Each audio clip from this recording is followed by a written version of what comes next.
Shalom, shalom frères et sœurs. Le live a été relancé. Donc, toutes mes excuses pour ceux-là qui suivront ce live avec un début un peu bizarre. Nous avons d'abord commencé le live déjà. Nous étions à la 10e minute du début. Et les mêmes problèmes qui ont ressurgi la dernière fois se sont encore présentés. C'est pour ça que nous avons pris la décision d'annuler le live pour relancer avec un autre appareil dans l'espoir que le problème soit complètement résolu. Donc, c'est l'émission habituelle, chrétienne, venez, on en parle avec la servante de Dieu, précieuse Diane. Dites-moi, frères et sœurs, comment cette fois-ci, est-ce que le problème de son est réglé? Est-ce que le son est bon? Donc, signalez-moi s'il vous plaît pour que je puisse savoir si le son a des problèmes. D'accord, merci ma sœur Julka. Merci infiniment. Le son cette fois-ci est fluide. Ça veut dire que le problème est au niveau de la tablette. Donc, je vais acheter une autre tablette pour l'utiliser juste encore pour les lives. Et voilà. Ma sœur Paola, merci. Vous signalez que le son est bon. Merci infiniment. Nous allons donc attendre les autres qu'ils puissent se présenter pour qu'ils puissent se reconnecter. Ensemble, nous allons, comme à l'habitude, suivre cette émission chrétienne. Venez, on en parle. Merci, ma sœur Emma. Le son est bon. Donc, au Congo, au Cameroun, au Niger, au Gabon, c'est 20h. L'Angleterre, la Côte d'Ivoire, le Togo, tous les dimanches à 19h. La Suisse, la France, l'Allemagne, c'est 20h. Et le Brésil, n'oubliez pas, c'est 16h. À l'état de Washington DC, aux États-Unis, c'est 14h. Abonnez-vous à la page, frères et sœurs, si vous voulez recevoir de façon temporelle des notifications. Partagez le lien à vos collègues, à vos frères et sœurs en Christ, afin qu'ils puissent eux aussi venir profiter et interagir au cours de cette émission. N'oubliez pas, l'émission, c'est vous qui la faites. Nous recevons chaque jour des messages à travers les messengers, à travers Facebook, à travers les commentaires YouTube.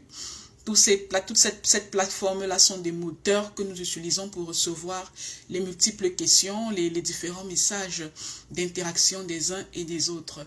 Donc, frères et sœurs, sentez-vous toujours libres. Vous avez un numéro de téléphone affiché sur la page du ministère. Ce numéro-là est un numéro WhatsApp. Vous pouvez aussi poser vos questions à travers ce numéro de téléphone.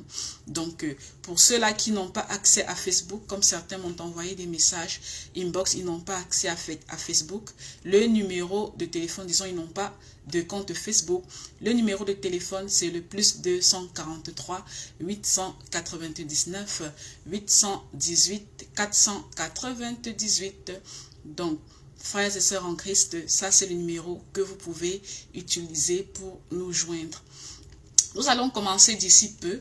Nous avons certaines personnes qui ne sont pas encore là. Je pense que d'autres personnes essayent encore de se reconnecter avec le nouveau numéro qui est changé. Donc, frères et sœurs, ceux-là qui sont en contact avec d'autres qui peuvent avoir les liens, envoyez-leur le nouveau lien pour que nous puissions enfin commencer. Malheureusement, nous avons eu ce petit souci de connexion, mais bon, le Seigneur, il a fait grâce et nous pourrons facilement ensemble partager comme on a l'habitude de le faire. Donc, 14 heures passées de 16 minutes, accordons un peu de temps pour ceux-là qui sont en arrière-plan. Bonsoir encore ma sœur Julka, bonsoir ma sœur Paola, bonsoir ma sœur Emma, vous êtes parmi nous. Je vais là, j'aide juste pour le partage afin que ceux-là qui voudraient bien être parmi nous, qui puissent être aussi là sans problème.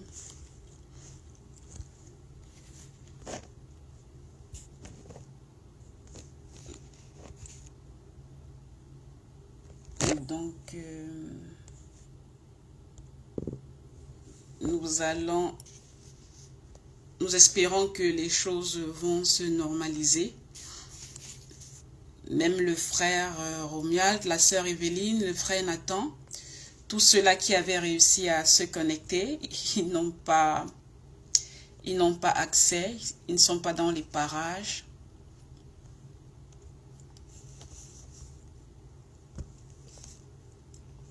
Nous accordons juste quelques secondes pour eux, afin que ceux-là qui ont posé aussi des questions puissent recevoir une édification. Et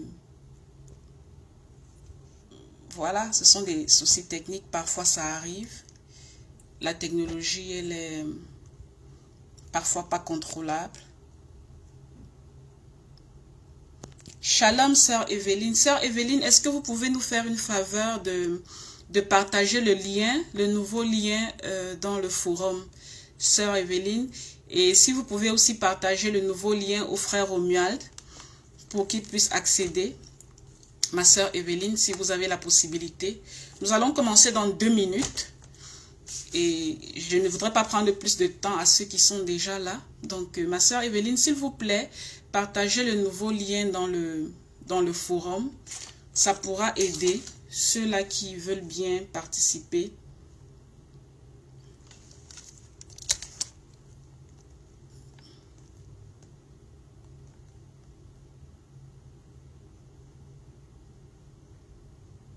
S'il vous plaît, nous allons commencer.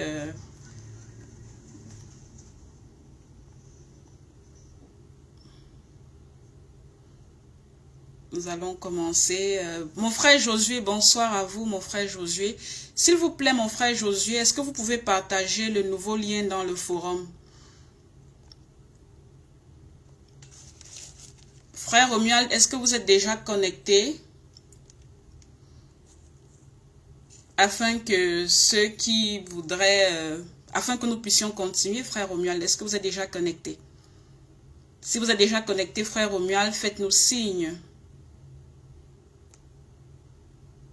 pour que nous continuions. Bonsoir, mon frère Josué.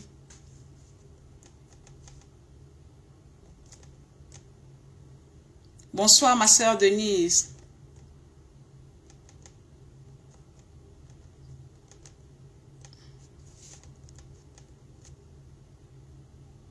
Bonsoir à tout le monde. Frère Nathan, le son est parfait. Merci beaucoup pour le rapport. Merci beaucoup pour le rapport. Merci ma sœur Evelyne de l'avoir fait. Bonsoir à vous. Ok, voilà 14 minutes, 14 heures, disons pas 14 heures, disons 20 minutes passées du début officiel. Nous allons commencer. Donc aujourd'hui, frères et sœurs, je voudrais déjà commencer par demander pardon par rapport à la dernière fois. Nous avons eu beaucoup, vous avez tous constaté. Vous avez tous constaté la dernière fois, j'ai voulu échanger avec vous tous pour que nous puissions avancer et malheureusement, ce n'était pas très bon, la connexion n'était pas bonne. Bonsoir, pasteur Christian, bonsoir, pasteur Christian. Gloire à Dieu, la connexion, le réseau s'est stabilisé.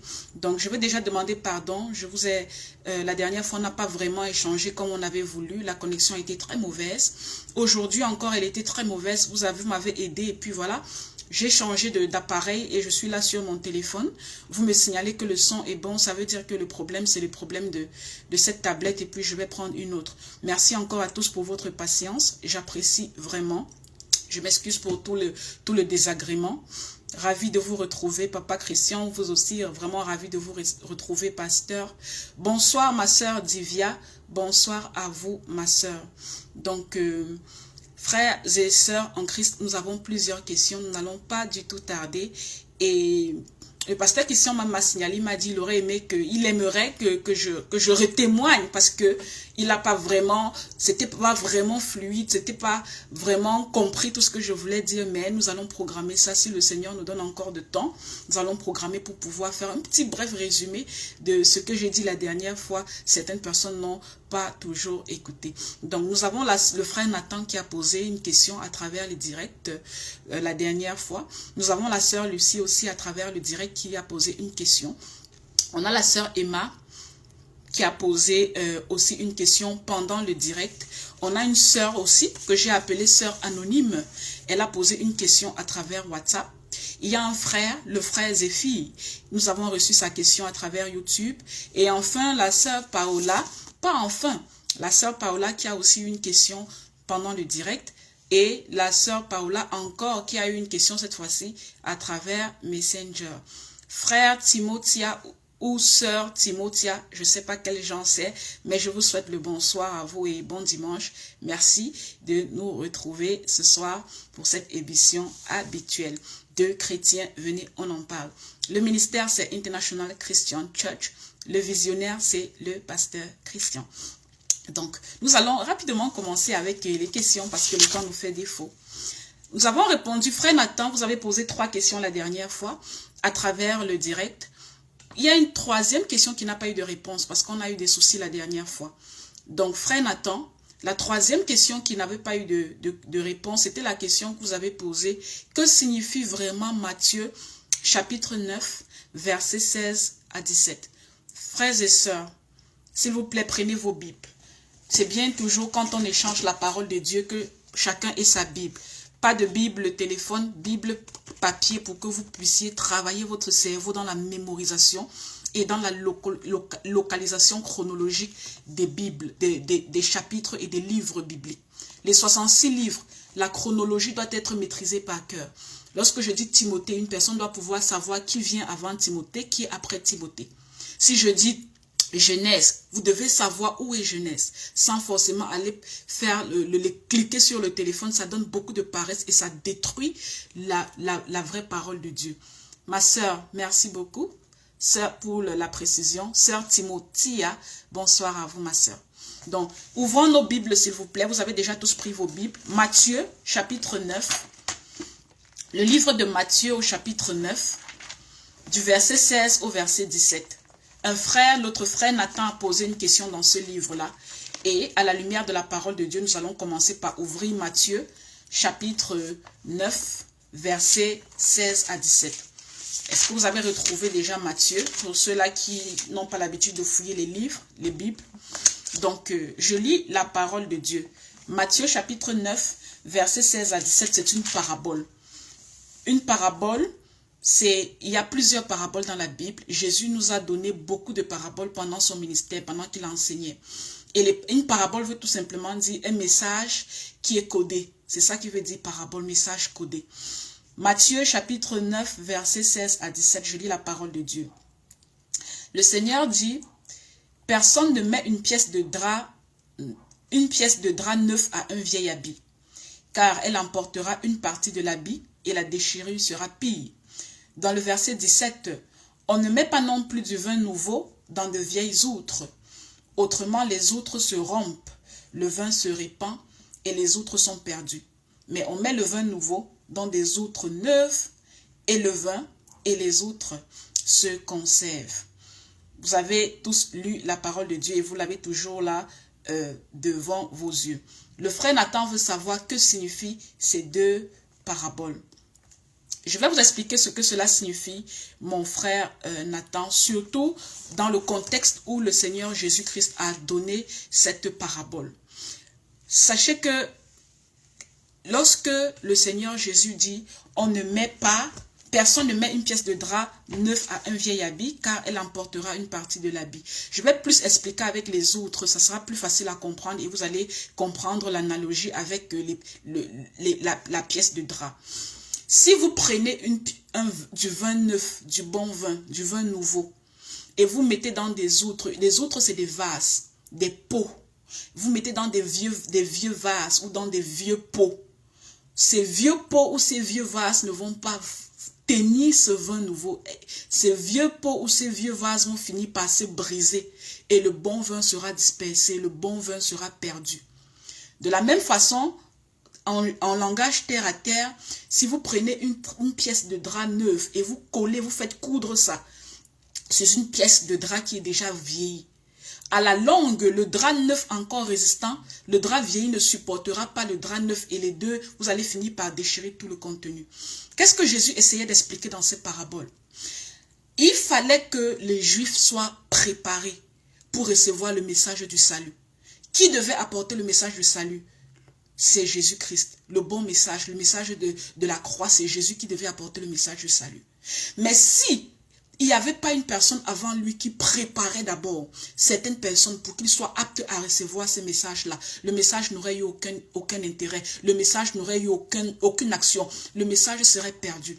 C'est pour ça que Jean-Baptiste s'est présenté comme le précurseur, comme celui qui vient avant le Messie, celui qui vient avant Jésus, pour apporter quel message? Un message de repentance.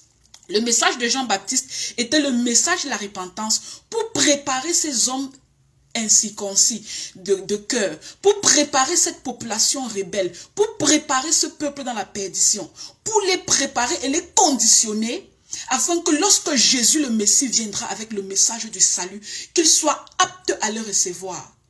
C'est pour ça que dans cette parabole, il vous dit, si vous prenez du vin neuf, vous mettez dans de vieilles outres. Les vieilles outres ne vont pas supporter le vin neuf parce que les vieilles outres commencent déjà à être déficientes. Elles vont finir par se briser et gaspiller le bon vin. Donc, Jésus ne pouvait pas venir prêcher le message du salut.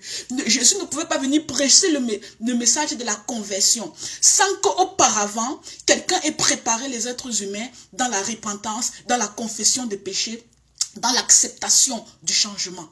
Donc Jésus est venu avec du bon vin, du bon neuf, du vin neuf. Mais il ne pouvait pas mettre dans des outres vieilles. Les outres vieilles, ce sont des personnes ou alors des vieux vases ou des vieux pots représentent une population de personnes qui n'est pas encore passée par la repentance, qui n'a pas encore accepté de recevoir le vin nouveau. C'est que ce que Jésus aurait dit, aurait été fait en vain. C'est pour cela qu'il a fallu un précurseur qu'on a appelé Jean-Baptiste qui venait préparer le chemin. C'est-à-dire qui venait transformer ces vieilles outres, ces vieux draps, ces vieux pots en quelque chose de prêt à recevoir du drap neuf ou alors quelque chose de consistant à recevoir du vin nouveau. C'est juste une parabole, c'est-à-dire quelque chose qui a été dit dans un sens codé, mais qui spirituellement a une explication. Pourquoi Jésus a utilisé beaucoup de paraboles dans la Bible? Les apôtres lui ont posé la question. Il a dit c'est de peur qu'ils écoutent et qu'après avoir écouté qu'ils se convertissent et qu'ils se répandent. Et s'ils se répandent, je suis obligé de leur apporter le salut. Donc, c'est pour fermer l'entendement pour que certaines personnes que la Bible, entre guillemets, a appelées des porcs ou alors des chiens, c'est-à-dire ces gens-là qui, selon Jésus, ne méritaient pas la grâce de Dieu. C'était pour que ces gens rebelles-là boivent de la colère de Dieu comme ça avait été prévu et qui ne puissent pas se convertir. Donc, beaucoup de messages de Jésus ont été donnés par parabole. Donc, cette parabole, c'est ce que ça veut dire. Est-ce que vous avez compris, mon frère Nathan? J'espère que vous avez compris. Donc, on ne peut rien mettre de neuf, de bon, de durable dans quelque chose qui est déjà vieux, qui est déjà tapis, qui est déjà rapi. C'est que c'est une perte de temps. Ce qui est vieux, tapis, rapi, non préparé ne pourra pas supporter la contenance du nouveau et du renouveau. Donc il faut toujours préparer les outres. Quand vous allez dehors, vous évangélisez. Vous êtes en train de préparer les gens. Vous êtes en train de préparer les vieilles outres pour qu'elles redeviennent des outres neuves. Et quand ces outres neuves-là viennent à l'église, elles sont prêtes à recevoir le message du pasteur. Elles sont prêtes à accepter le message de la sanctification. Elles sont prêtes à accepter le message du dépouillement. C'est pour ça que souvent vous allez voir certains chrétiens non affermis. Quand ils n'ont pas été bien préparés, c'est difficile pour eux, même quand ils sont déjà devenus enfants de Dieu, de s'aligner selon les lois et les ordonnances de Dieu. Parce qu'il reste encore des vieilles outres qui n'arrivent pas à accepter et à tolérer le vin nouveau. Deuxième question. La sœur Lucie nous a posé la question de savoir. Elle a posé sa question pendant le direct surpassé. En lisant la Bible, l'enfer n'existe pas encore. Pourquoi sur YouTube, il y a beaucoup de vidéos sur Jésus-Christ qui fait visiter l'enfer aux gens? Je repose encore la question. La sœur Lucie dit, en lisant la Bible, l'enfer n'existe pas encore. Pourquoi sur YouTube, il y a beaucoup de vidéos sur Jésus-Christ qui fait visiter l'enfer aux gens? La question est très belle question, mais la réponse aussi est très simple. Il y a deux types de personnes qui parlent de témoignages. Il y a des gens qui disent que Jésus m'a enlevé, il m'a fait visiter l'enfer. Donc, il y a deux catégories de personnes qui témoignent sur Jésus m'a enlevé pour visiter l'enfer. La première catégorie, c'est ce qu'on appelle les chrétiens qui sont de vrais chrétiens. Effectivement, Jésus les a enlevés pour visiter quelque chose que eux, ils ont attribué dans l'interprétation de leur vision à l'enfer.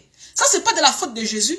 Un chrétien qui ne lit pas sa Bible, même quand il reçoit les bonnes choses du royaume des cieux, il ne sait même pas comment mettre ça dans le contexte parce qu'il n'a jamais lu la parole de Dieu, il n'a jamais lu sa Bible. Quand Jésus t'enlève pour visiter les dimensions spirituelles, si tu n'es pas une personne qui connaît les Écritures, tu vas venir mal interpréter le message que Jésus t'a montré. Tu vas venir mal interpréter le message que Jésus t'a donné. Pourquoi? Parce que tu n'as jamais lu ta Bible. Donc il y a deux catégories de chrétiens. Il y a les chrétiens qui n'ont pas de connaissances bibliques, qui interprètent mal les visions de ce que Jésus leur a montré, sans toutefois être des satanistes, sans toutefois avoir de mauvaises intentions. C'est précieux, dans Jésus m'a fait voir l'enfer, j'ai vu des gens là-bas qui pleuraient, qui faisaient ceci. Quand vous l'enseignez, il dit, oh oui, je comprends maintenant. Ça veut dire que l'endroit où j'étais parti là, ce n'était pas l'enfer, c'était plutôt le séjour de mort. Et il accepte, il corrige, il a l'humilité, c'est l'humilité de corriger. Quand l'apôtre Jean a été enlevé pour voir les visions magnifiques qu'il a eu à voir pour écrire le livre des révélations, l'apôtre Jean a précisé qu'il y a des choses qu'il a vues dans la dimension spirituelle qui ne trouvent pas la langue pour pouvoir rapporter ça dans la dimension humaine. Et pour que Jean nous donne des choses, des révélations aussi extraordinaires, il a fallu que Jean lui-même connaisse d'abord les Écritures. Il était un apôtre. Il a suivi les enseignements de Jésus. Il connaissait les livres des prophètes. Il connaissait la Torah. Donc, pour pouvoir tout nous dire par rapport à ce qu'il a vu dans l'Apocalypse, il a fallu que Jean soit d'abord quelqu'un d'instruit pour savoir comment appeler A, B, B et C. Et même jusque-là, il y a des choses que jusqu'aujourd'hui, certaines personnes n'ont pas de révélation dans le livre de l'Apocalypse. Jean a appelé certaines choses que lui-même ne savait pas ce qu'il appelait. Nous-mêmes jusqu'aujourd'hui, on ne sait pas parce que la révélation est progressive. Donc, il y a cette catégorie de chrétiens-là qui ne sont pas enseignés, mais qui ont, dans les erreurs, qui traduisent mal ce qu'ils ont vu dans leur vision, sans forcément avoir de mauvaises intentions derrière. Deuxième catégorie de chrétiens. Avant de passer à la deuxième catégorie, la sœur Denise a une question. Quand je me lave et que mon éponge tombe, je vais toujours apprendre un décès. Copiez la question, mon frère Romuald, s'il vous plaît. Nous allons parler de ça la prochaine fois. Il y a une deuxième catégorie de personnes, ce sont maintenant des satanistes qui font circuler les faux témoignages sur les réseaux sociaux pour rendre les vrais enfants de Dieu, pour rendre les chrétiens non affermis, fans, envieux, aimants des choses de l'occulte, les sirènes, les démons, le monde obscur. Et quand ces faux satanistes-là, quand ces vrais satanistes-là sont sur les réseaux sociaux en train de dire « Jésus m'a enlevé, Dieu m'a enlevé », il va parler aussi de l'enfer. Il va parler de l'enfer parce que lui, il connaît dans l'intérieur, soit il ne connaît pas que ce n'est pas l'enfer, soit dans ses intentions, il est en train d'embrouiller parce que son intérêt à lui, c'est de passer un message subliminal dans lequel il va rendre les gens adeptes des histoires du monde des ténèbres. Donc, ils se retrouvent eux-mêmes dans leurs témoignages en train de mettre des éléments sans fondement biblique. C'est pour ça que nous ne recommandons pas aux gens de suivre les témoignages des entre guillemets ex-satanistes. Parce que beaucoup témoignent sans fondement biblique. Et nul ne peut témoigner en désaccord avec la parole de Dieu. Parce que le ciel passera, la terre passera, la parole de Dieu ne passera jamais. Donc, un sataniste ou un ex-sataniste déguisé vous dit dans son témoignage, j'ai vu l'enfer, vous ne pouvez pas croire. Vous ne pouvez pas croire parce que vous êtes un enfant de la lumière. Vous croyez ce que le Saint-Esprit vous dit. Vous croyez ce que les Saintes Écritures vous disent. Vous ne croyez pas ce que les gens sont allés voir et sont revenus vous dire. À moins que ce soit en accord avec la parole de Dieu. Et beaucoup de témoignages des ex-satanistes ont l'intention seulement d'exciter les gens à être attirés par l'occultisme. J'ai des gens qui m'ont contacté en me disant, j'ai vraiment envie de découvrir une sirène. J'ai envie de parler avec une sirène. J'ai envie d'avoir quelques heures de conversation. J'ai envie de manger dans le monde des ténèbres. J'ai envie d'aller aussi un peu. Parce que les ex-satanistes sont venus mentir, raconter des bêtises. À un moment donné, les gens ont l'impression que c'est un monde qui donne l'envie. Certaines personnes sont prêtes à vivre dans ce monde-là sur terre et à perdre leur âme à cause de l'infiltration de l'église par les loups qui sont venus dans la bergerie. Un rappel biblique pour ceux qui ne connaissent pas la différence entre l'enfer et le séjour de mort. Dans le livre de l'Apocalypse, au chapitre 20, verset 10, la Bible nous précise que la bête et le faux prophète seront jetés dans les temps ardents de feu. La bête, c'est qui dans la Bible? La bête, c'est l'antéchrist. L'antéchrist dont parle ce verset biblique-là et le faux prophète ne sont pas encore arrivés. Comment est-ce que l'enfer peut être ouvert quand on dit que ce sont les deux premières personnes qui vont inaugurer? Inaugurer veut dire que c'est les deux qui vont aller goûter en premier. Si même nous sommes dans une époque où l'antéchrist et le faux prophète ne sont pas encore de ce monde-ci, comment est-ce que l'enfer peut être ouvert? Parce que ce sont les deux premiers qui seront jetés dans les temps ardents de feu. Et ils seront jetés même avant la guerre de Gog et Magog. Parce que Satan est la troisième personne qui sera jetée dans les temps ardents de feu, c'est-à-dire l'enfer. Après avoir été vaincu pendant la guerre de Gog et Magog. Après qu'il ait été libéré de ces 1000 ans qu'il aura fait en prison, pendant que Jésus sera en train de gouverner dans la Jérusalem céleste. Quand il aura perdu la guerre de Gog et Magog, après qu'on l'ait libéré de ces 1000 années, il va maintenant être ramassé par l'ange puissant de l'Éternel pour être jeté dans les temps ardents de feu en troisième position. Et qui viendra maintenant en quatrième position. Tous ceux qui, le jour du jugement dernier, n'auront pas trouvé leur nom écrit dans le livre de vie. Donc tous ceux qui sur terre n'auront pas été sauvés. Ils suivront Satan. Donc il y a un endroit forcément où les gens partent. Un endroit que le Seigneur nous a décrit à travers l'histoire de Lazare, dans le sein d'Abraham, dans le gouffre. Cet endroit-là, cet abîme-là, c'est quoi? C'est ce qu'on appelle ça le séjour de mort. Un séjour, c'est comme un lieu. C'est un lieu où vous êtes assis ou debout ou n'importe quoi. C'est-à-dire un lieu où vous êtes placé en attente du jugement dernier. Vous n'êtes pas encore tué là-bas. Vos esprits sont bien actifs. Vos esprits et vos âmes ont tous leurs sens spirituels qui sont en activité. Vous sentez, vous voyez, vous avez la peine, vous avez le remords. Vous pleurez, vous êtes fâchés, vous pleurez. Mais vous êtes en attente du jugement dernier. Et le jugement dernier dans les études eschatologiques aura aussi un temps spécial où ça doit arriver, où tout le monde doit se présenter devant le trône céleste. Donc, il faut d'abord absolument que la bête et le faux prophète soient jetés dans les temps ardents de feu qui est l'enfer, puis viendra Satan et enfin ceux qui auront suivi Satan. Pour l'instant, donc, cet enfer n'est pas encore ouvert. Le faux prophète n'est pas encore là. L'antéchrist n'est pas encore là. Cet enfer-là est toujours scellé. Pour ce qui reste ouvert, c'est le séjour de mort. Donc, quelqu'un qui vous dit, je suis allé visiter l'enfer, il veut par là dire qu'il est allé visiter le séjour de mort. Mais les mots qu'il utilise, je pense avoir répondu à votre question, ma soeur. La soeur Emma a posé une question. Ma soeur Lucie, je pense avoir répondu à votre question. Et j'ai terminé. Sœur Essenam dit, s'il vous plaît, je ne comprends pas Ésaïe, chapitre 22, verset 25. Mon frère Romuald, s'il vous plaît, copiez la question de la sœur Essenam, s'il vous plaît. La sœur Emma a posé une question de le direct passé. Voilà sa question. Elle dit, peut-on prier pour nos pays dans les églises? La sœur Emma a posé cette question parce que lorsque j'étais en train de répondre à la question d'une sœur qui demandait si on avait le droit d'aller marcher pendant les grèves, les manifestations, les revendications, et j'avais dit non. Ce sont les histoires du monde, ça ne nous concerne pas. Donc, cette même journée, elle a posé une question de savoir si donc on peut prier pour nos pays dans les églises. Le Seigneur a donné une recommandation stricte dans le livre de Jérémie au chapitre 29, ma soeur, verset 7. Il a donné cette recommandation à la ville, à son peuple qui avait été amené en exil à Babylone. Il leur avait dit, comme vous êtes là-bas en exil à Babylone, recherchez le bien de cette ville-là où je vous ai amené en captivité et priez l'Éternel en sa faveur pour que votre bonheur dépende du sien. Donc Dieu était en train d'expliquer que les gens, les Juifs, les Israélites qui étaient en déportation à Babylone devaient permanemment maintenir la ville, le pays de la Babylone en prière. Parce que si un malheur arrivait dans cette ville, dans ce pays de la Babylone, le malheur ne devait pas concerner seulement les Babyloniens. Ça devait aussi concerner eux, ces personnes-là qui habitent dans la Babylonie, qui étaient des étrangers et des déportés, qui étaient les enfants de Dieu.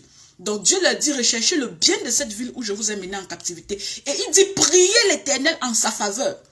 Parce que votre bonheur est attaché au bonheur de cette ville. C'est la même réponse que je vous donne. Si vous êtes dans un pays, ma soeur, et on vous annonce qu'il doit avoir une guerre civile, une grande guerre civile. Cette guerre civile-là ne va pas seulement tuer les païens de cette ville. La guerre civile va tuer et les païens et les chrétiens. Donc moi, je vais vous conseiller de partir dans votre église, de mettre les genoux au sol et d'intercéder pour cette ville-là pour qu'il n'y ait pas de guerre civile. Parce que le destin de la guerre civile n'est pas un destin qui va concerner seulement les païens. Ça va emporter aussi les chrétiens là-dedans. Si un pays doit entrer en guerre internationale, guerre du nucléaire, je vais vous appeler, vous demander de mettre les genoux au sol, ma soeur, et de prier sérieusement pour que cela n'arrive pas, d'intercéder. Parce que le jour où le nucléaire tombe dans cette ville-là, ma soeur, si vous êtes là-bas, vous êtes chrétien, vous allez recevoir aussi des doses de radiation et vous allez mourir. Vos enfants vont mourir. Donc, comme l'Éternel a recommandé, chaque fois que vous êtes dans un pays, dans une ville, dans une région, s'il y a un événement malheureux qui peut arriver, un événement géographique, un événement politique malheureux, vous n'allez pas aller réclamer en route avec les pancartes comme les païens font. Vous allez aller réclamer à l'église. Le chrétien combat à l'église, le chrétien combat avec les genoux au sol. Vous allez mettre les genoux au sol pour intercéder pour cette ville-là, parce que le bonheur de cette ville-là dépend de votre bonheur, est attaché à votre bonheur, et le malheur de cette ville-là est attaché à votre malheur. Donc oui, ce n'est pas qu'on peut, on doit prier pour nos pays, dans nos églises. L'apôtre Paul a dit, priez pour vos administrateurs. Priez pour vos administrateurs, priez pour vos autorités, priez pour ceux qui vous dirigent. Le jour où votre autorité a un problème et il doit mourir, et s'il meurt, il n'y a personne pour le succéder, et dans les conflits de succession, il y a guerre civile, vous aussi vous allez avoir les conséquences. Donc vous devez être dans votre chambre si vous pensez que aujourd'hui la santé de mon président, la sécurité de mes enfants dépend de la santé de mon président. Eh bien, vous allez, c'est une autorité administrative dans un territoire dans lequel vous vivez. Vous allez mettre vos genoux au sol à l'église et intercéder pour que ce monsieur-là ne meure pas. Parce que s'il meurt, le problème n'est pas que pour les païens dans cette ville ou dans cette localité. Ça vous concerne tous vivants dans cette ville-là. Donc, le Seigneur a été clair dessus. Que vous êtes de passage, que vous êtes temporaire, que vous êtes permanent sur une ville, dans une localité. Priez pour ces gens-là, dans votre chambre pour eux, parce que vos bonheurs sont liés ou vos malheurs sont liés. Je pense avoir répondu à la question de la sœur Emma. Je suis en train d'aller un peu vite, parce qu'on a juste un peu perdu de temps au début.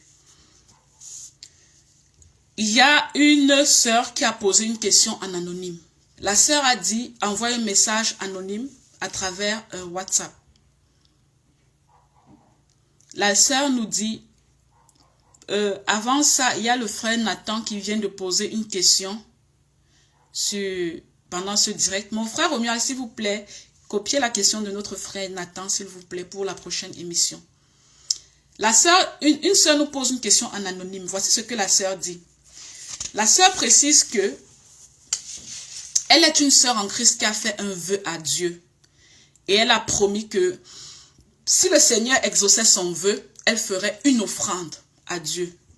Une offrande en argent. Au moment du vœu,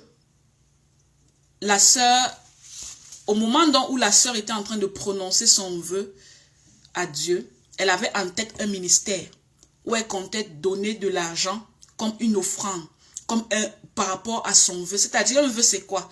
Je vous donne un exemple. La sœur dit, Seigneur, si tu fais telle chose, telle chose, telle chose dans ma vie, je te promets que je te donnerai une offrande qui est peut-être un montant de telle somme d'argent dans tel ministère ou alors dans tel endroit. C'est ça un vœu. Et c'est ce que la sœur a fait. Elle a dit à Dieu, si tu permets que telle chose arrive dans ma famille, voilà ce que je te donne pour te dire merci. C'est un vœu. Et la sœur, donc, le temps est passé. Elle est en train de se rendre compte que le Seigneur est en train de l'exaucer. Le Seigneur est en train de l'exaucer et d'exaucer le vœu qu'elle a fait. Le Seigneur est en train vraiment d'exaucer le vœu. Et elle sent qu'elle doit se préparer à honorer la promesse qu'elle a faite à Dieu. Parce qu'elle voit que sa demande est en train d'évoluer dans la bonne direction. Donc le Seigneur est en train de vouloir tenir une promesse ou quelque chose, de l'honorer ou l'exaucer dans quelque chose qu'elle a demandé. Le problème de cette sœur, donc, c'est lequel? Elle se rend compte que le pasteur du ministère dans lequel elle avait décidé au début de déposer son offrande à Dieu, ce pasteur-là vit dans la fornication. Donc, elle a des preuves concrètes d'un pasteur qui vit dans la fornication, le pasteur du ministère dans lequel elle avait décidé de faire une offrande financière à Dieu dans son vœu. Et ce n'est pas une fornication passagère. Vous voyez ce genre d'hommes qui sont dans des ministères, on l'a attrapé en pleine fornication. Il n'a pas l'intention de demander pardon et il n'a pas l'intention d'arrêter. Ça veut dire que les frères et sœurs en Christ l'interpellent par rapport à ça, mais il ne veut pas arrêter. Il est catégorique. Moi, je reste dans mon impudicité. Je reste dans l'adultère. Frères et sœurs, La question que la sœur nous demande aujourd'hui, elle dit que faire? Est-ce que je suis obligée d'honorer mon vœu et d'aller déposer le don dans ce ministère, ou alors est-ce que j'ai la possibilité spirituelle de changer? Un petit résumé, je répète, c'est une sœur qui a fait un vœu à Dieu. Elle a dit, Seigneur, si tu fais une chose, telle chose dans ma famille, je vais t'honorer en te donnant une offrande pour l'avancement de ton ministère. Et le temps a passé, elle se rend compte que le Seigneur est en train de l'honorer. Maintenant, elle découvre que le serviteur de Dieu, le leader du ministère est dans l'impudicité, dans l'adultère. Et non pas qu'il est dans la fornication, mais il est entêté à rester là-dedans, il ne veut pas changer. Elle, dans sa position, elle dit, qu'est-ce que je fais? Est-ce que je peux changer et annuler mon vœu que j'ai fait à Dieu? Ou est-ce que je suis obligée d'honorer mon vœu, même si le Seigneur, même si je viens de découvrir ce que j'ai découvert sur cet homme de Dieu? Je vais répondre à la sœur anonyme. Je l'ai appelée sœur anonyme parce qu'elle a décidé de garder l'anonymat. Sœur anonyme, je veux venir déjà dans le livre d'Ecclésiaste, au chapitre 5, versets 4 à 5. La Bible nous dit que lorsque tu as fait un vœu à Dieu, ne tarde pas à l'accomplir, car il n'aime pas les insensés. Accomplis le vœu que tu as fait. Mieux vaut pour toi ne point faire de vœu que d'en faire un et de ne pas l'accomplir. Voilà, ça c'est ce que la parole de Dieu nous dit. Pour votre cas particulier, le vœu que vous avez fait à Dieu est celui de donner un don à Dieu pour l'avancement de l'Église.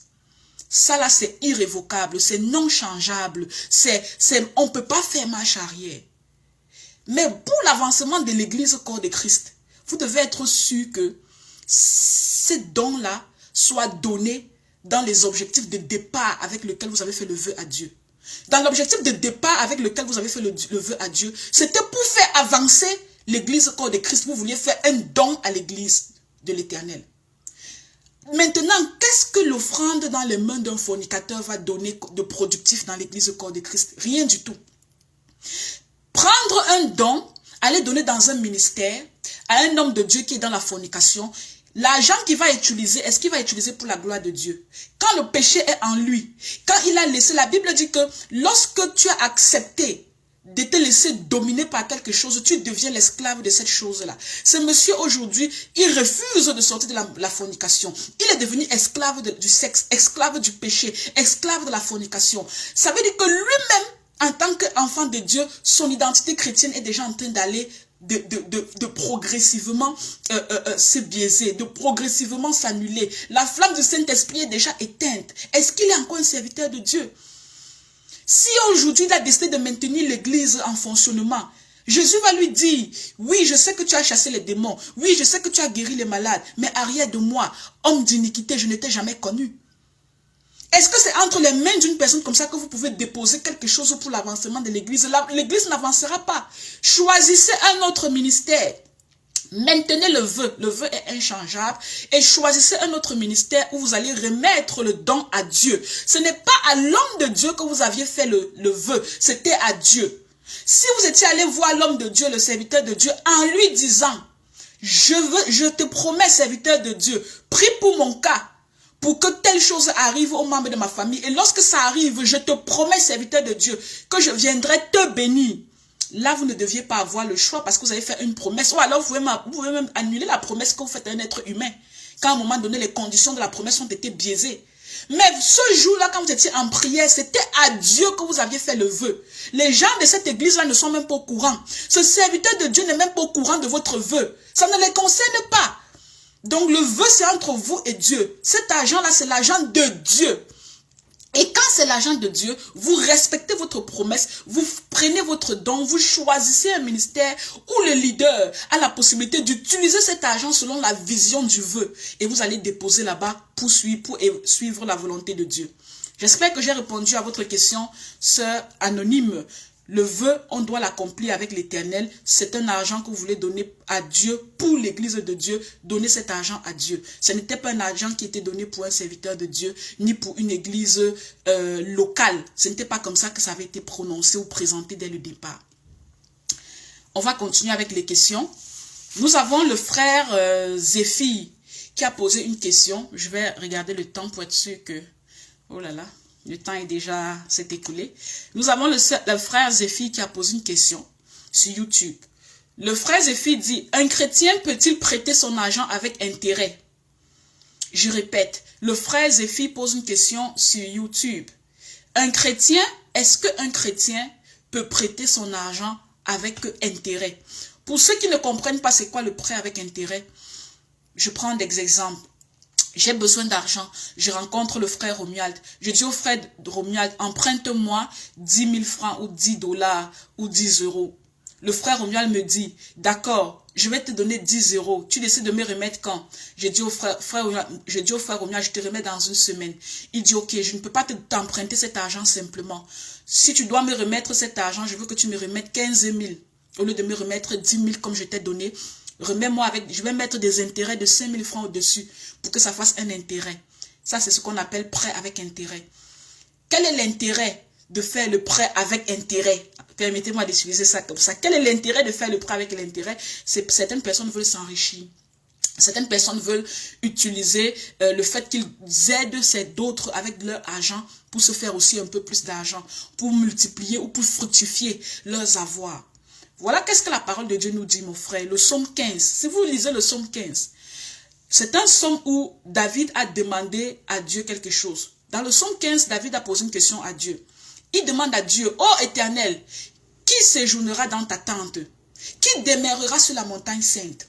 Donc David, dans sa conversation normale avec Dieu, il dit, ô Éternel, qui séjournera dans ta tente? Qui demeurera sur ta montagne simple? Le roi David, par inspiration spirituelle, a répondu et a donné des critères de personnes qui ont la possibilité de demeurer sur la montagne sainte de l'Éternel, ou alors des personnes qui séjourneront dans la tente de l'Éternel. Un résumé, ça veut dire, il a donné des critères, une liste de personnes qui sont agréables à Dieu. Et dans cette liste-là, il y a une catégorie de personnes qui nous intéresse pour ce direct ce soir.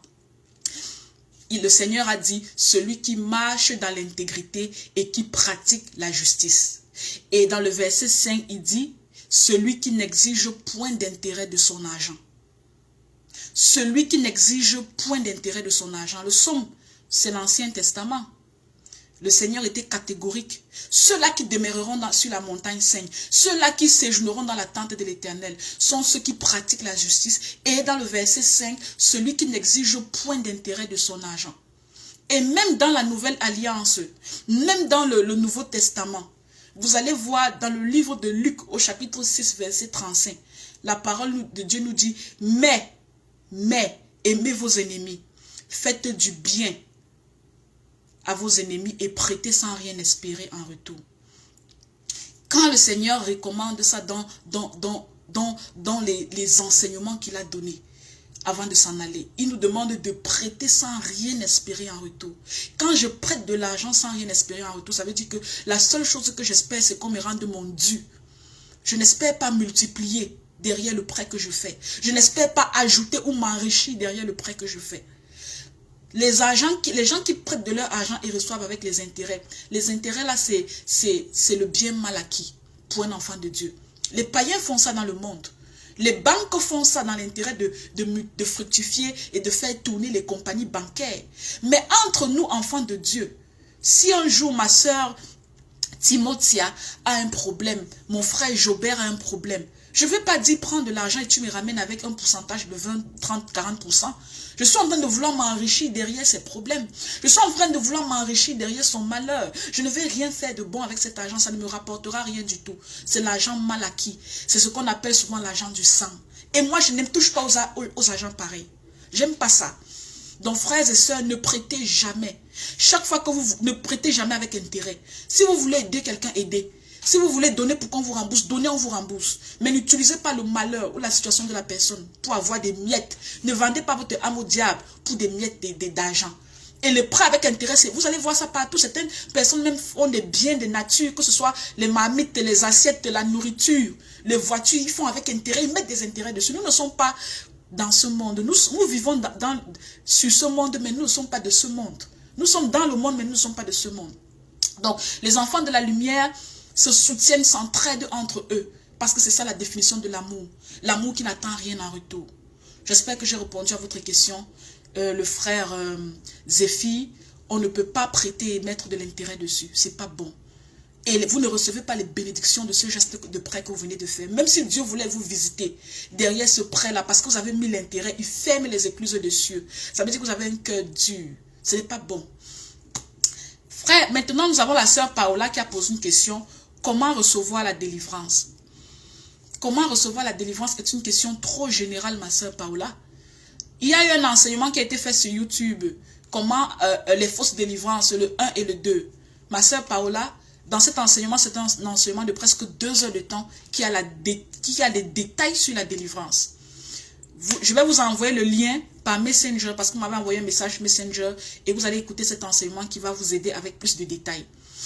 En général, si je dois vous répondre avec 3 phrases, comment recevoir sa délivrance? Première réponse, cherchez d'abord la personne qui va vous faire. Cherchez d'abord de quoi est-ce que vous devez être délivré. Et soyez sûr de quoi est-ce que vous voulez être délivré. De 2, cherchez le vrai serviteur de Dieu qui va vous accompagner dans la délivrance. Et de 3, travaillez sur votre relation avec Dieu. Parce que si vous avez le bon serviteur de Dieu et vous savez déjà ce qui vous dérange et ce pourquoi vous voulez être délivré, si vous n'avez pas une bonne relation avec le Seigneur, tout ça ne sert à rien. Parce que la délivrance a des étapes, la délivrance a des choses obligatoires. Donc, commencez par construire votre propre relation avec Dieu. Être sûr que vous êtes dans la communion avec le Seigneur. Que vous n'êtes pas dans les péchés de type compromission. Que vous ne devez pas, vous n'avez pas de dettes qui est derrière vous. Que vous avez réparé tous vos problèmes avec les gens qui vous entourent.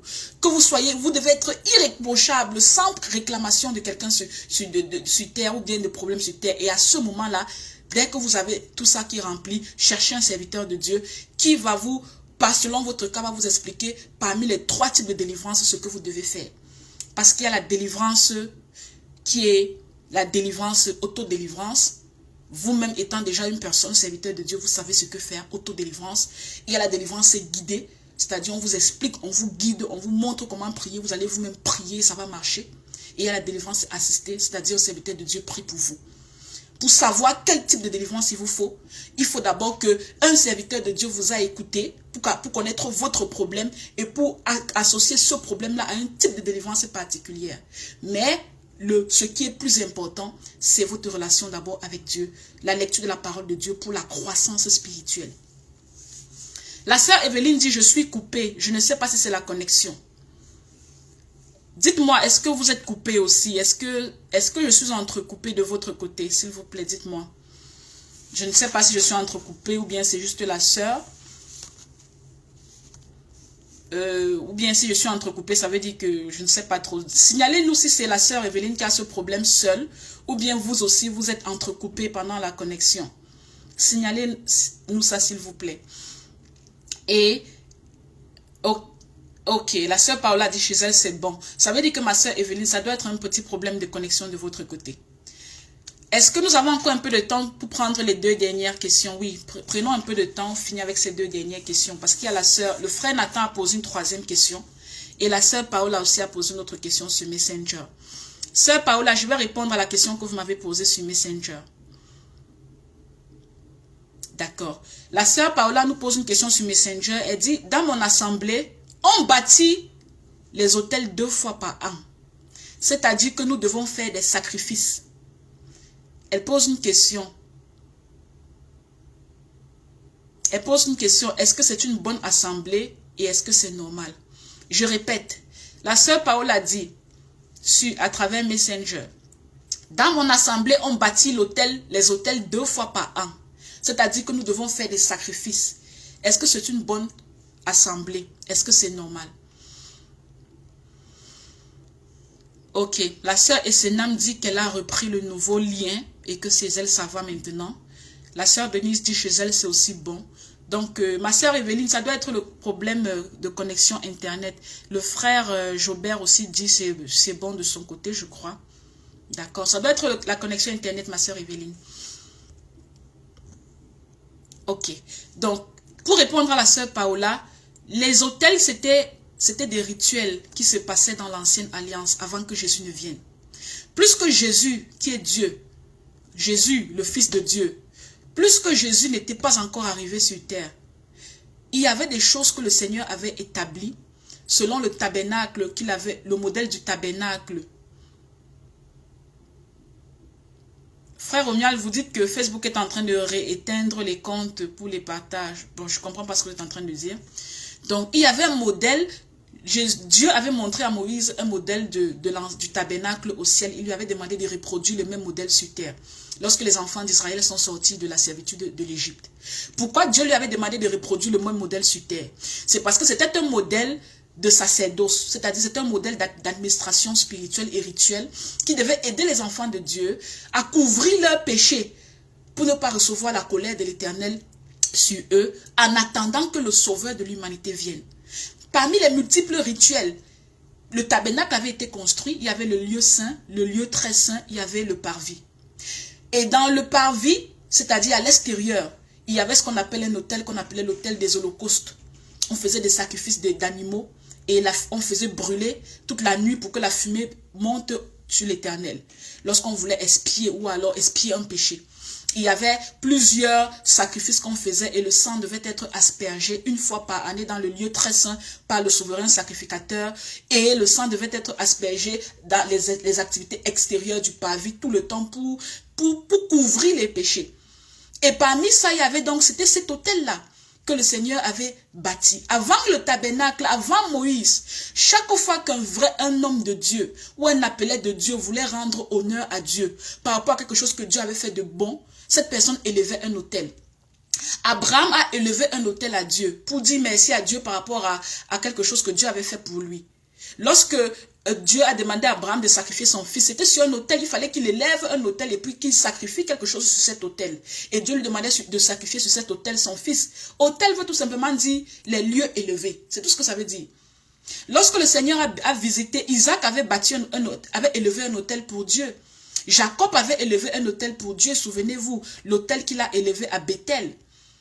Donc, chaque serviteur de Dieu, avant l'arrivée de Moïse et du tabernacle, avait des autels qu'ils élevaient un peu partout. Chaque fois qu'ils étaient victorieux d'une guerre, ils élevaient un autel. Chaque fois que le Seigneur, quand Jéricho est tombé, Josué a élevé un autel pour dire merci à Dieu. C'était ça, comme ça que le Seigneur avait recommandé que les choses se passent.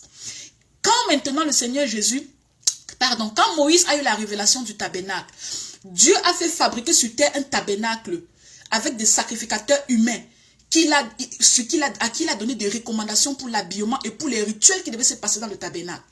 Et dès ce moment-là, Dieu a interdit qu'il y ait d'autres autels, à part cet autel qui était le tabernacle du Dieu très haut. Dieu avait interdit. C'est pour ça que vous allez voir tous les rois dans le livre de Chroniques et le livre des rois. Tous les rois qui se sont opposés à la volonté de Dieu étaient des rois qui avaient élevé des autels. Ils disaient que c'était des autels qu'ils élevaient pour Dieu. Certains, c'était des autels qu'ils élevaient pour les faux dieux. Mais Dieu n'a jamais reconnu ces autels-là parce que Dieu reconnaissait un seul autel qui était l'autel élevé dans le tabernacle pour les activités du sacerdoce. Le roi Jéroboam, lorsque Israël a été divisé en deux, et le serviteur de Salomon a récupéré les 10 tribus d'Israël. Il est allé élever un haut lieu parce qu'il ne voulait pas, dans une autre ville, il y avait 2 hauts lieux, un à Dan, un à Bethel. Il était allé élever ça là-bas pour que là-bas il fasse des sacrifices. Parce qu'il ne voulait plus que les enfants de l'Éternel viennent jusqu'à Jérusalem adorer Dieu.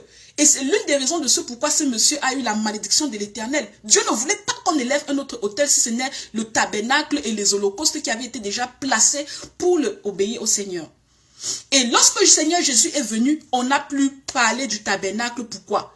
Parce que l'ancienne alliance qui était basée sur les rituels et les sacrifices d'animaux et le tabernacle, cette ancienne alliance-là a été détruite. C'est parce qu'elle était insuffisante, c'est parce qu'elle était inefficace que Jésus est venu. La Bible dit que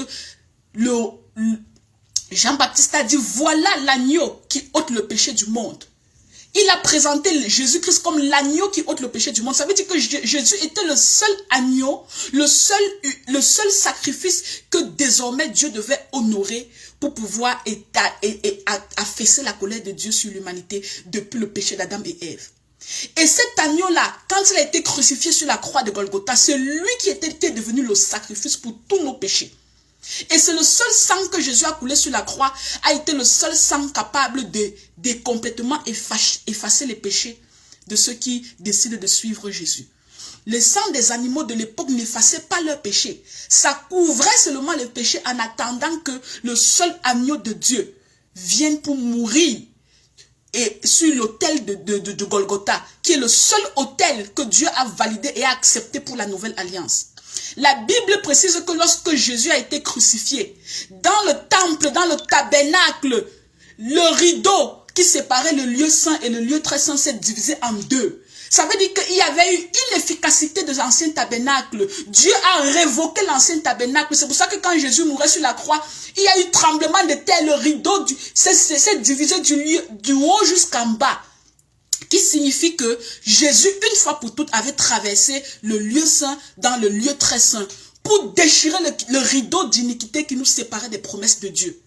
Et Dieu a établi Jésus dans la révélation comme le souverain sacrificateur à perpétuité selon l'ordre de Melchizedek. Donc il ne peut plus avoir une autre personne qui est capable de sacrifier quelque chose pour l'être humain sur terre. Parce que Jésus, en même temps, Dieu l'a fait souverain sacrificateur, c'est-à-dire celui apte à faire le sacrifice. Et en même temps, Dieu l'a fait agneau immolé, c'est-à-dire le seul qui peut être sacrifié pour l'humanité. Et ça, c'est ça qui a représenté le sceau de la nouvelle alliance. Et jusqu'aujourd'hui, Jésus est dans le tabernacle céleste. Il n'y a plus de tabernacle humain, ça n'existe plus. Jésus est dans le tabernacle céleste en train d'intercéder, en train de continuer d'opérer et d'intercéder pour l'humanité parce qu'aujourd'hui, il est le seul souverain sacrificateur. Les pasteurs satanistes qui continuent de s'accrocher au rituel de l'ancienne alliance, eux-mêmes, ils décident de se faire les sacrificateurs de vos vies, parce que c'est vous qui acceptez. Et eux-mêmes, maintenant, ils vous demandent de partir chercher des boucs, des choses à l'extérieur pour venir sacrifier. L'autel qu'ils sont en train de construire là, c'est un autel dédié aux démons. Le seul autel que Dieu a accepté, c'était l'autel de Golgotha, sur le mont Calvaire, il y a de cela 2000 années. Donc tous les autres hôtels que vous êtes en train de construire dans vos églises, là, sont des hôtels non pas dédiés à Dieu. Dieu ne connaît pas ces hôtels-là, sont dédiés aux démons. Les animaux qu'on vous demande de venir avec, ou bien que l'église prend pour venir sacrifier là, ce sont des représentations de vos âmes. C'est vous qu'on est en train de sacrifier aux démons pour qui on a honoré l'autel. C'est pour ça que les gens qui bâtissent les hôtels dans les églises, dans les villages, dans les coutumes, dans les traditions, ont beaucoup de réclamations. Parce que le jour où le sacrifice a été fait, vous allez m'excuser, le jour où le sacrifice a été fait, ils pensaient, parce qu'ils n'ont pas les yeux spirituels ouverts, ils voyaient un mouton qu'on sacrifiait, ils voyaient une poule, ils voyaient des choses qu'on sacrifiait, ils pensaient que c'était les moutons et les poules dont les démons ont besoin. Les démons s'en foutent de vos cochons, vos moutons, vos poules. Le démon a besoin de l'âme humaine, parce que c'est dans l'âme humaine que le démon est à l'aise.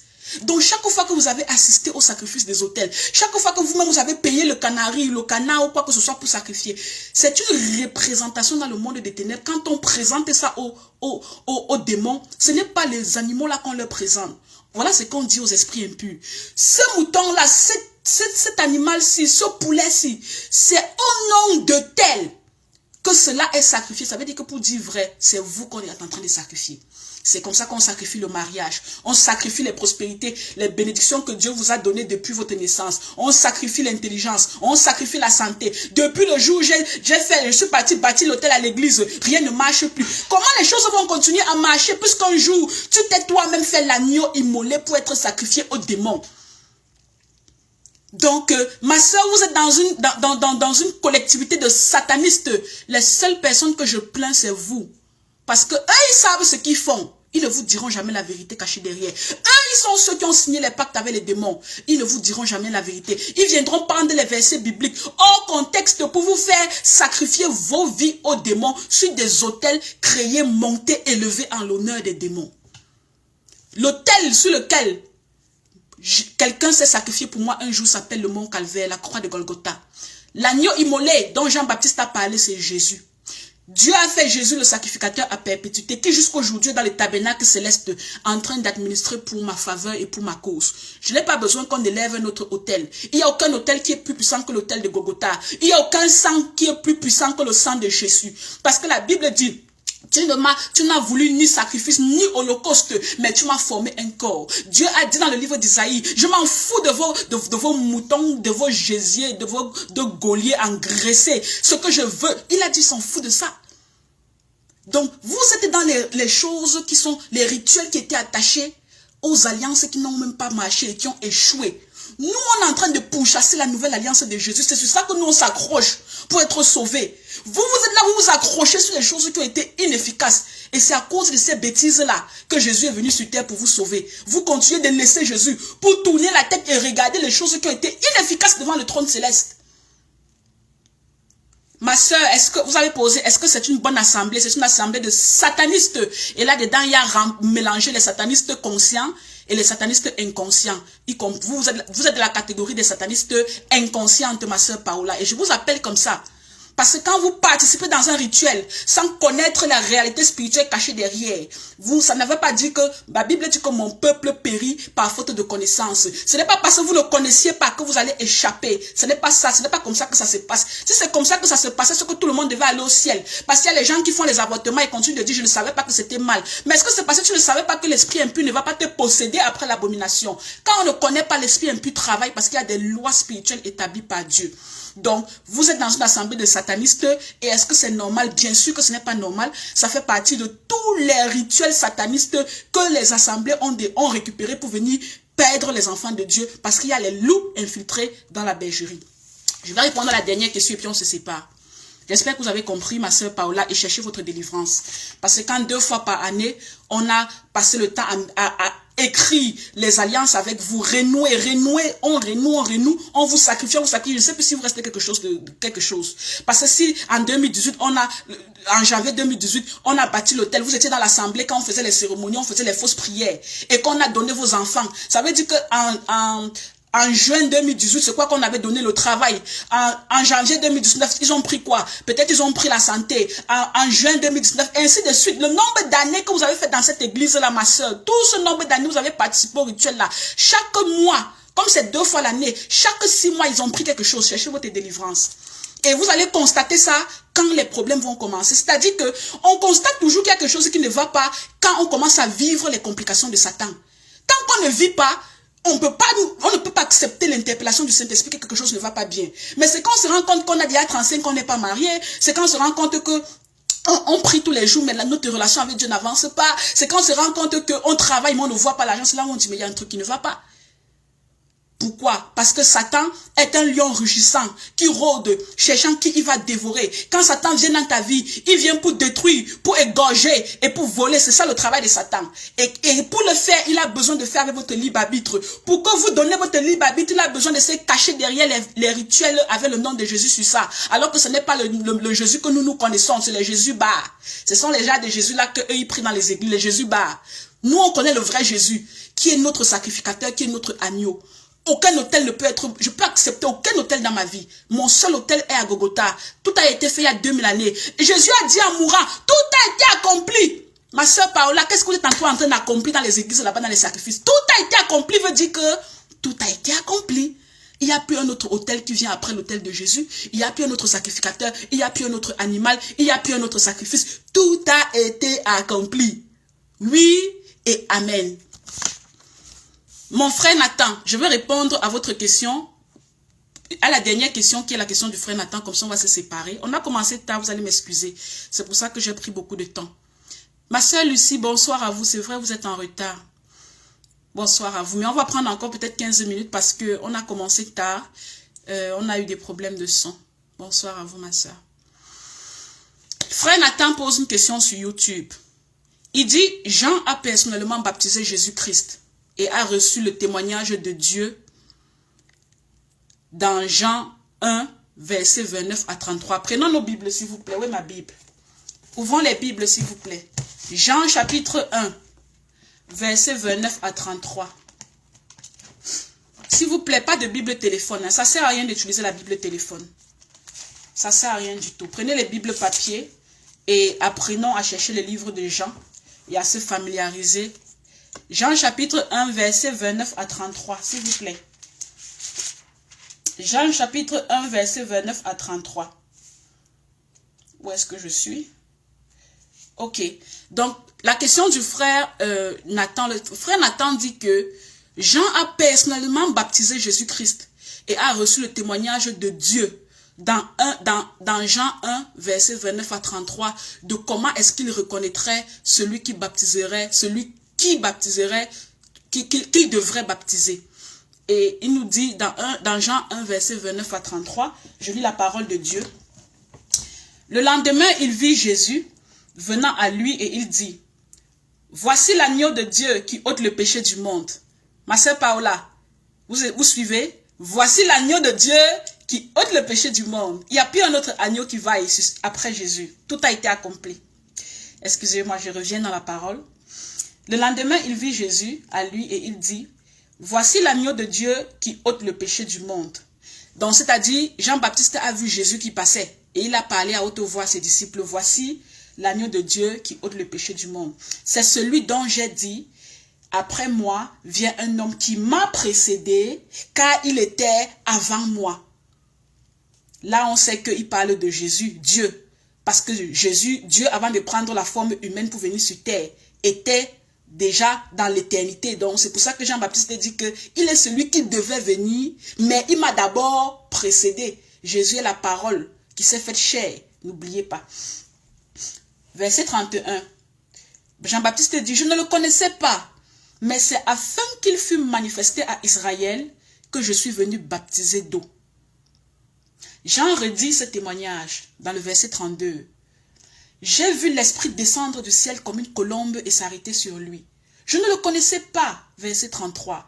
« Mais celui qui m'a envoyé le baptiser d'eau, celui-là m'a dit, celui sur qui tu verras l'Esprit descendre et s'arrêter, c'est celui qui baptise du Saint-Esprit. » Dans le verset 34, il dit, « Et j'ai vu et j'ai rendu témoignage qu'il est le Fils de Dieu. » Donc, s'il vous plaît, utilisons 8 secondes. Les mauvaises versions bibliques qui se baladent là partout dehors, il y a beaucoup de nouvelles versions de traduction biblique. S'il vous plaît, laissez les français faciles, tout ça. C'est 8 secondes qui est la meilleure version de la traduction de l'original grec d'où a été écrit le Nouveau Testament. Le Nouveau Testament a été écrit en hébreu. Il a été retraduit dans les bibliothèques d'Alexandrie en Égypte en grec. Et la version directe du grec au français, c'est le 8 secondes. S'il vous plaît, retirez vos Bibles qui ont les noms bizarres là. C'est le 8 secondes, s'il vous plaît. Dans le verset de Jean, j'explique ce que ce verset veut dire. Jean-Baptiste témoigne à ses disciples. Il dit, voilà, je rends témoignage de celui-là. Il est le Fils de Dieu. Parce que Dieu m'avait déjà dit au préalable que celui sur qui s'arrêtera, descendra une colombe. Celui-là est celui qui va baptiser du Saint-Esprit. Puisque moi, je t'envoie toi, Jean, pour baptiser d'eau. Donc, le frère Nathan ne comprend pas. Il dit donc, voilà la question du frère Nathan. Il dit, pourquoi donc, à la suite du ministère de Jean, après le baptême de Jésus-Christ, pourquoi est-ce qu'il envoyait encore de nouveau ses disciples lui demander, est-ce que c'est celui qui doit venir ou alors nous attendons un autre? Et Jean l'a fait dans le livre de Luc, chapitre 7, verset 19. Donc, dans le livre de Luc, vous avez vos Bibles, on avance ensemble, s'il vous plaît. Vous voyez, certaines personnes sont déjà en train de chercher Luc à côté du livre de l'Apocalypse. Revenez, Luc c'est devant, s'il vous plaît. Certaines personnes sont déjà en train de chercher Luc à côté de l'Apocalypse. Non, Luc est devant Jean. Luc chapitre 7, verset 19. Avec le temps, on va se familiariser avec la chronologie des livres bibliques. C'est très important. Luc chapitre 7, verset 19. Ceux qui étaient en train de chercher Luc dans l'Ancien Testament, revenez, nous sommes dans le Nouveau Testament. Luc chapitre 7, verset 19. La parole de Dieu nous dit, ça c'est lorsque la Bible dit, je vais commencer au verset 18. Jean fut informé de toutes ces choses par ses disciples. Toutes ces choses, ça veut dire quoi? Les disciples de Jean étaient venus rapporter à Jean comment est-ce qu'il y a eu Jésus qui faisait beaucoup de miracles, qui guérissait les malades, qui ressuscitait les morts, qui faisait marcher les paralytiques. Donc quand on a fait le compte rendu à Jean, la Bible dit dans le verset 19, je lis la parole de Dieu, chapitre 7, verset 19, il en appela 2 de ses disciples, bien sûr, et les envoya vers Jésus pour lui dire, es-tu celui qui doit venir ou devons-nous en attendre un autre? Donc, le frère Nathan ne comprend pas pourquoi Jean envoie ses disciples poser cette question à Jésus, qui est une question par rapport à son identité. Alors que Jean avait déjà eu la révélation depuis longtemps, puisque c'est lui qui a baptisé Jésus, c'est lui qui a reçu le témoignage de Dieu que celui-ci est mon fils bien-aimé. Pourquoi Jean envoie encore les disciples demander cette confirmation de l'identité de Jésus? Frère Nathan, c'est une très belle question. Ça, c'est une question pour les matures spirituels. J'aime cette question-là. Très belle question, frère Nathan. Je vous encourage avec des questions aussi percutantes. Ça veut dire que vous lisez la Bible, vous méditez la parole de Dieu et c'est ce qu'il faut. Vous êtes un chrétien de Béret, mon frère Nathan. Je vais commencer à vous appeler comme ça, le chrétien de Béret. Un chrétien de Béret, celui qui lit les Écritures, qui essaye de voir si tout est en accord, si rien ne contredit rien. Oui, mon frère Nathan, vous êtes le chrétien de Béret. Je vous encourage. Donc, la réponse est très simple, mon frère Jean. Mon frère Nathan. Mon frère Nathan, la réponse est très simple. Jean connaissait qui était Jésus. Parce que quand Dieu avait dit à Jean, avant qu'il ne croise Jésus, que celui que tu verras, sur qui tu verras descendre la colombe, est celui-là qui baptisera du Saint-Esprit. Toi, je t'envoie pour que tu baptises d'eau. Donc, Jean connaissait qui devait arriver. Et lorsqu'il a vu Jésus à plusieurs reprises, parce que la Bible précise que Jésus baptisait dans le Jourdain, même Jean aussi a baptisé dans le Jourdain.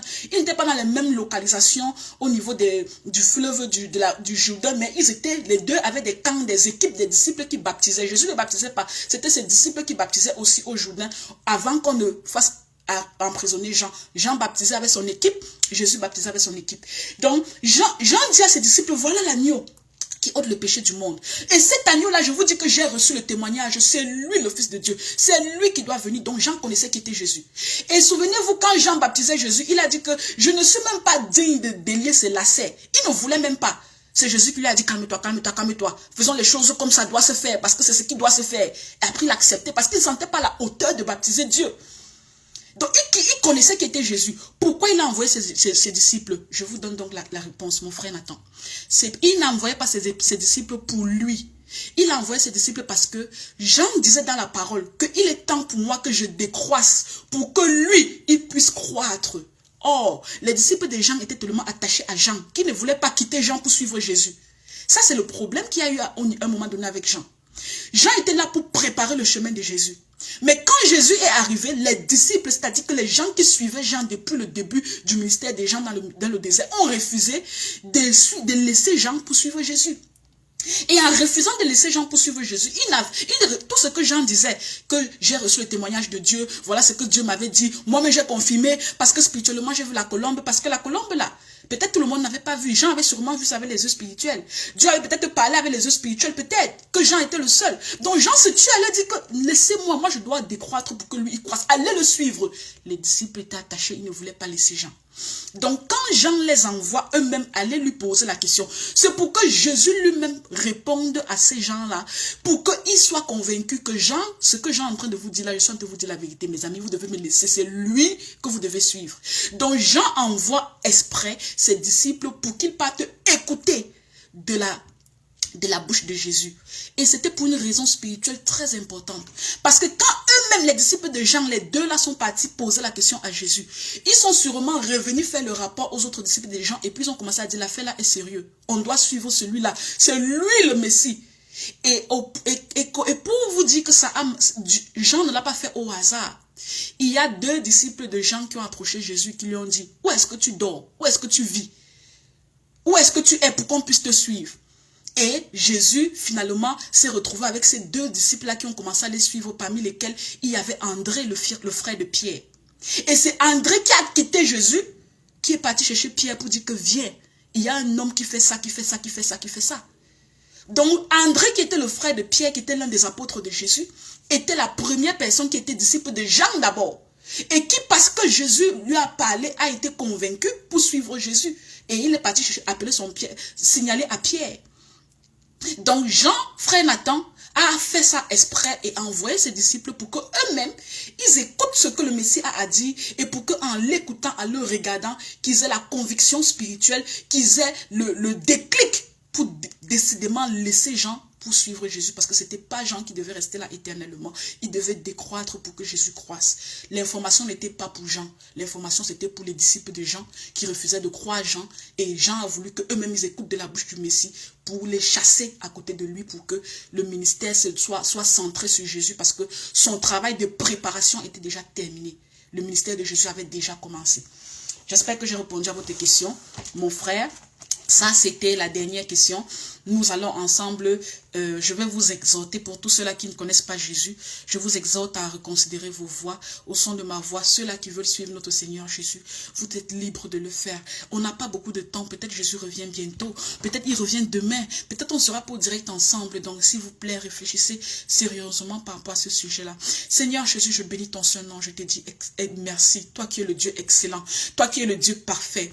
Éternel Elohim, Yahweh, toi qui es le créateur de toutes choses, le créateur de toute la création. Oh Seigneur, mon âme exalte beaucoup de joie, mon esprit est rempli d'allégresse. Seigneur, je te dis merci. Merci beaucoup. Merci précieux Saint-Esprit, car tu es celui qui contrôle toutes choses. Tu es celui qui permet que les choses soient faites dans le temps et dans les délais. Nous vous rendons grâce à toi l'agneau et à celui qui est assis sur le trône. À vous soit la gloire, à vous soit l'honneur, à vous soit la force et la louange pour des siècles et des siècles. Seigneur Jésus, je te remets aujourd'hui. Je te remets ce soir à toutes ces personnes qui nous écoutent. Chacun d'eux a un problème particulier. Chacun d'eux a quelque chose qui les dérange dans sa vie.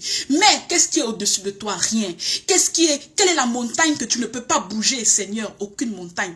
Quelle est la vallée que tu ne peux pas creuser? Aucune vallée, Seigneur. Nous te rendons grâce et nous te disons merci. Car par la foi, même sans t'avoir demandé, nous savons déjà que tu connais les désirs de notre cœur et que tu vas nous exaucer. Car tu dis dans ta parole que cherchez d'abord le royaume des cieux et la justice de Dieu et le reste vous sera donné de surcroît. Nous savons l'assurance que tu nous donneras les désirs de notre cœur. Nous prions ce soir, Seigneur. Je mets en prière ta fille Paola qui est dans une église où chaque deux années, elle a eu à assister par son libre arbitre à un rituel pour bâtir les hôtels. On ne peut pas bâtir un hôtel qui est vide. Sur l'autel, on doit déposer un sacrifice. Qui est le sacrifice? C'est eux. Ces gens-là qui, dans leur libre arbitre, acceptent d'assister aux cérémonies pareilles. Et pitié d'elle, Seigneur Jésus. Conduis-la vers quelqu'un qui va vraiment l'aider, l'accompagner pour sa délivrance.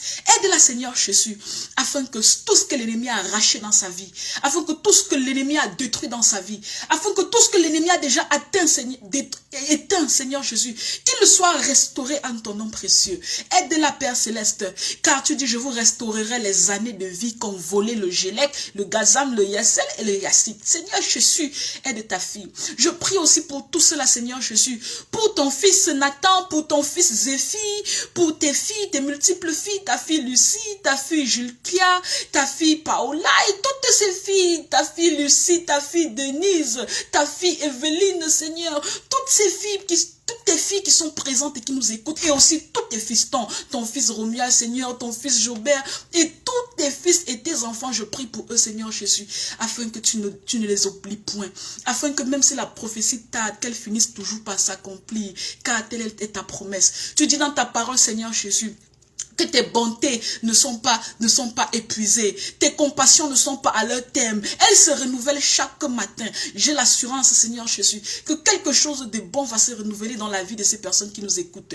Je prie pour ton serviteur, le pasteur Christian, Seigneur, afin que tu continues de lui accorder un renouveau, une huile nouvelle, une huile de joie, Seigneur Jésus. Je prie afin que tu continues de l'inspirer, que tu continues de l'enseigner, que tu continues de combler ton serviteur, afin que nous aussi, les chrétiens, nous puissions en profiter au maximum. Protège-le et garde-le dans toutes ses voies, Seigneur Jésus. Sois la lumière qui garde son départ et qui garde son arrivée. Sois celui-là éternel qui le tient par la main.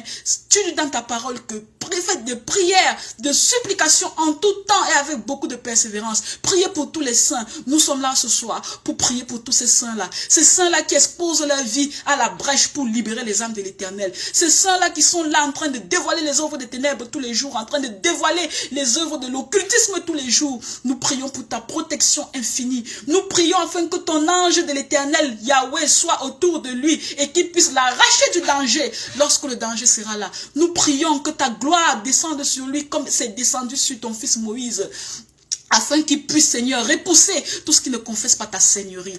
Nous prions et je prie ce soir spécialement pour tous ceux qui m'écoutent, Seigneur Jésus. Mets la passion de la parole de Dieu dans leur cœur.